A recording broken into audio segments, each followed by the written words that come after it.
Yo, what's up guys, Jack here, and today I'm bringing you some more Battlefield 4 gameplay. There's actually some really nice kill streaks and bits and bobs in here, but I wanted to take the opportunity to talk a little bit more about the PlayStation 4K, or whatever the hell it's called. It's actually known as the Neo now. So recently we've had some leaks and rumours of a potential upgrade to the PlayStation 4. A new PS4 with upgraded components that could render games at higher resolutions, better detail, and give us more of those glorious frames per second we always need. I talked about it in a video not so long back, but since then the rumours have not stopped, and a lot of sources have corroborated the fact that this upgraded PS4 does indeed exist, and it could even be released before the end of the year. We've even had some leaked specifications released that would give us a bit of insight into exactly what would be powering this new version of the PS4. Now, of course, up until now everything was just rumoured, so we've had to take it all with a pinch of salt, but now developers are actually getting access to the specs of the new system apparently, and it would seem that these are real and accurate. Even still, until Sony comes out themselves and tell us that this 100% exists, maybe at E3 we'll see. Bear in mind that this is still not hashtag confirmed. So what are we looking at then? Well, essentially we're looking at each component of the PS4 being upgraded. Quite a substantial upgrade across the board actually, so let's dive in to the technical details and see what they mean. Firstly, the CPU. It would remain as an 8-core Jaguar CPU, but it will be getting an overclock from 1.6 GHz to 2.1 GHz, a reasonable upgrade indeed. Next, the GPU, and this is definitely where the biggest upgrade is and the meat and bones of this system. The new PlayStation will have double the amount of compute units built into the graphics card than the vanilla version of the PS4 has, and it's an upgraded version of the AMD GCN architecture that it has too. Not only that, but the clock speed will be upgraded from 800 to 911. In basic terms, it means that it's going to be running a lot faster and more capable of doing way more calculations every second. This is the biggest improvement of the entire system, and according to Overclock 3D, it roughly equates to a performance boost of around 228% more GPU performance.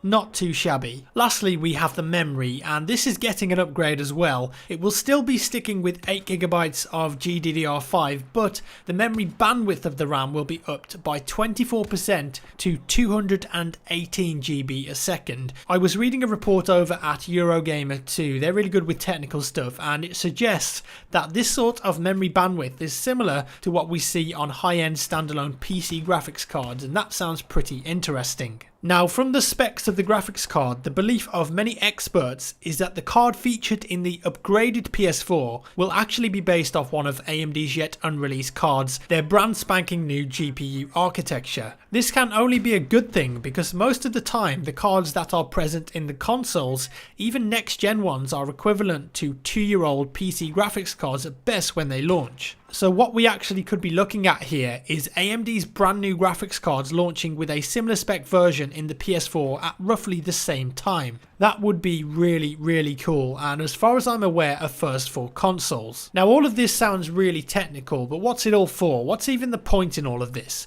Well, that's a good question. The new console, or Neo as it's currently being codenamed, I didn't make that up, that's actually what it's currently being called. It's going to be able to provide a much better graphical experience for newer games. If a developer is struggling to get 1080p and say 60 FPS or even 30 FPS, as the case may be sometimes, then it's more than likely that a new PlayStation console will be able to meet those needs. So all of those new games that are coming out on PS4 at the moment that maybe run at 1080p 30 FPS, let's say Uncharted 4 or Ratchet & Clank for example, could probably hit a consistent 60 FPS on this new hardware. At 4K, nah, probably not, but we'll talk about that later. Let's make something really clear though. Sony has seemed to confirm in their documentation that at no point will it allow Neo only games, nor will it allow any Neo specific game features. I can't believe I'm actually calling it Neo. Sony seem to have a hard on for the Matrix. Clearly, it will have a better name on launch. What this means though is that if you've got the current PS4 or the upgraded one when it comes out, you're always going to get the same game. The only thing the upgraded one will give you is potentially better graphics and better frame rates. If you play online games, you will still be playing against any user of either console. It will also have the same UI and backend. None of that will change. Imagine you have Battlefield 5 for instance, just using this as an example hypothetically speaking.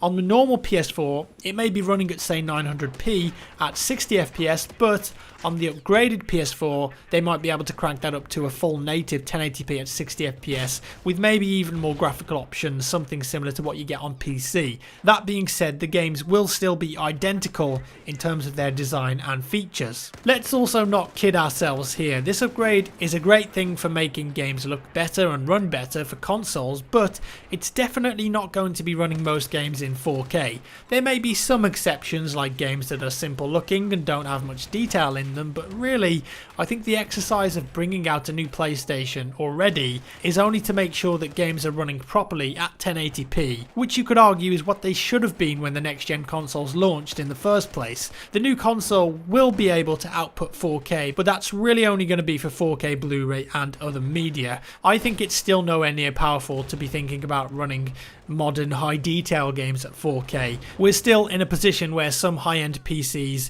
specifically with single GPUs, struggle with that resolution and maintaining good frame rates. And of course, let's not forget about the VR angle too. Sony's VR headset is releasing soon, and an upgraded console would really help that out. Higher frame rates and resolutions are pivotal when playing virtual reality games, and I think the devs are probably realizing now that the current specs of the PS4 just don't cut it at the moment, especially when you compare them to say a PC running an HTC Vive or an Oculus. So there we have it, that's the gist of it really, and I wanted to find out from you guys, would you buy a new PS4 to get a better frame rate and better visuals on your games? Let me know down in the comments below, and also I've created a straw poll which is linked in the description which you can vote in. If you own a PS4, or maybe if you don't even own one yet, would you upgrade to this new console or even buy it, or would you stick to your guns and be happy with what you have already? And keep in mind that Sony has stated that it wants any game running on the Neo to be a minimum of native 1080p, and it has to run at a better frame rate than the vanilla console. Still, it's a big ask to get people to buy the new console, and also some developers have kind of spoken out about it and saying it's going to be a pain in the ass, but I imagine most current PS4 users won't want to upgrade, but for new customers it might be the best option. Still, no concrete word on when this would likely be released or the price, but as I said, it is possible that it's going to come out before the end of the year if the leaks and rumours are real. Could be all made up, who knows. And that's all for today folks. As always, thank you so much for watching. I hope you enjoyed the information there and also the gameplay in the background. Cheeky bit of BF4, loving it at the moment. Give me a thumbs up if you enjoyed the video, a thumbs down if you didn't. Subscribe for more content like this, and I'll see you in the next one.